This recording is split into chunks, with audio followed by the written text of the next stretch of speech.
I dag skal vi snakke om celler, og vi skal snakke om to slags celler. Det ene det er plantecellen, som vi ser her, og det andet vi skal snakke om, det er dyrecellen, som der er der. De 8 vigtigste ting, som vi skal snakke om i forhold til planteceller, det er plantevæggen. Det er det yderste her. Hos planter, der har vi en meget, meget stærk væg.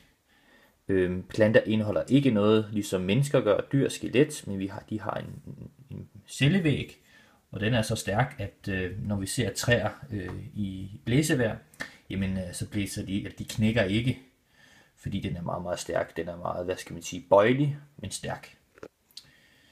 Udover cellevæggen, så sidder der også en cellemembran, altså en tynd hinde herinde.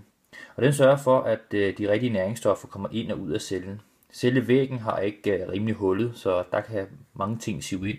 Så det er cellemembranen, der sørger for, at de rigtige ting går ind, og de rigtige ting går ud.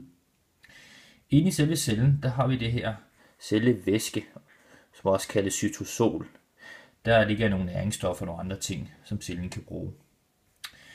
Hvis vi kigger lidt nærmere, så har vi også en stor, vi kalder det beholder eller lager, som er her. Det hedder vakuolen. Vakuolen det bruges blandt andet til at holde cellen udspilet og stærk, kan man sige, så den har en struktur. Hvis det er sådan, man kigger på en plante, der har en afslappet eller en slap vakuole, så vil planten hænge.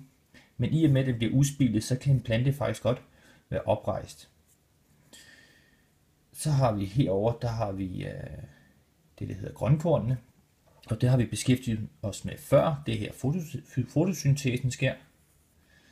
Så har vi her mitokondrierne. Det her er, at respirationen sker. Det er der, den får dens energi fra. Så har vi selve cellekernen, og det lyserøde, I kan se her, det er selve DNA'et. Cellekernen kaldes også kontrolcentret, det er der alt foregår. Mitokondrierne, det kaldes cellens kraftværk, det her alt energien kommer fra. De små sorte dutter, der er her, det kaldes ribosomer. Og ribosom, det er den, der ligesom bygger et protein. Proteiner er jo ret vigtige i kroppen, fordi vi består af mange proteiner i forhold til vores organer osv. Og enzymer og nogle andre ting. Så vi skal have proteiner til at opbygge og vedligeholde kroppen. Og det er altså ribosomerne her, som står for det.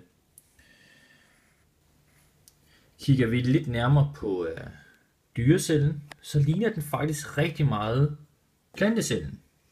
Forskellen er blot, at i selve dyrecellen, der findes ikke de der grønne ting. Altså de grønne grønkorn her, de findes ikke herovre. Derudover så kan vi heller ikke rigtig finde den her vakuole, altså den her ballon, det her lagerrum. I nogle dyreceller er der dog små lagerrum, men generelt så findes de her vakuoler altså ikke i dyreceller. Den sidste ting, som er afgørende her, det er selve væggen, altså cellevæggen. I dyrecellen findes ingen cellevæg. Det eneste, der findes, det er cellemembranen, som er her. Man kan dårligt nok se den. Den ligger her. Det betyder, at dyrecellen, den er slet ikke så stærk rundt om, som selve plantecellen er. Ellers så fungerer de faktisk meget ens. Den har også mitokondrier. Den har en cellekerne. Den har også nogle ribosomer, der sidder her. Så meget af det ligner hinanden. Hvis vi lige ser bort fra cellevæggen, grønkornene og den her vakuole.